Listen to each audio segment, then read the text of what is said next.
Welcome back to Englebrook News. I'm your host Ryan, and this is another Science Sunday. Today we're going to be looking at health effects of the East Palestine train derailment. I should say, first off, the NIH, the National Institute of Health, has announced that they will be funding $10 million over the next 5 years for long-term study of the health effects of the train derailment and subsequent burning of the chemicals. Now, if you don't remember, this happened in East Palestine, Ohio in February of 2023.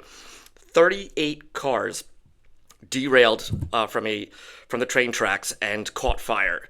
Not all the cars caught fire, but a number of them did, containing vinyl chloride.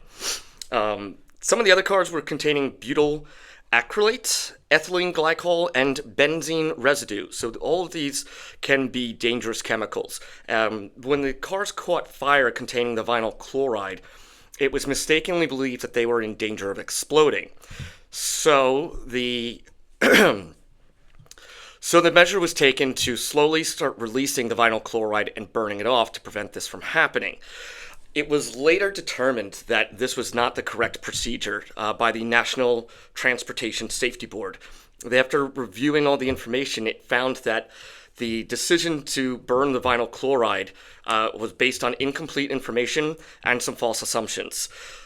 This is really bad because burning the vinyl chloride releases phosgene and hydrogen chloride. These are dangerous chemicals that cause cancer and in large quantities can cause death as well. So along with that, you can also get PFAS, or forever chemicals as they're known, and these are chemicals that are very resistant to breaking down and persist in the environment for a very long time, and can even accumulate in animals and plants.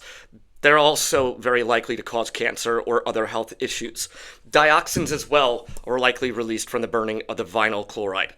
So all in all, this was a really bad move. It put all these chemicals out into the air that didn't need to be there, frankly.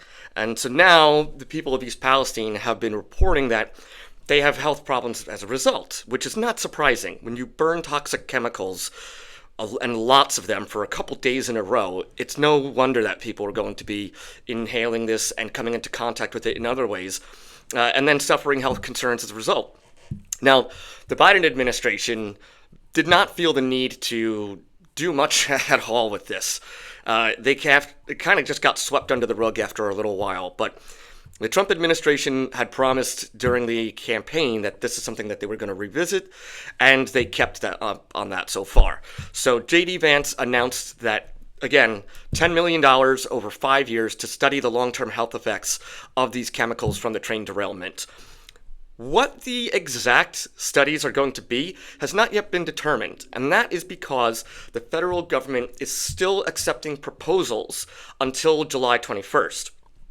After that point, obviously the proposals will be reviewed, and then it will be determined which ones to fund.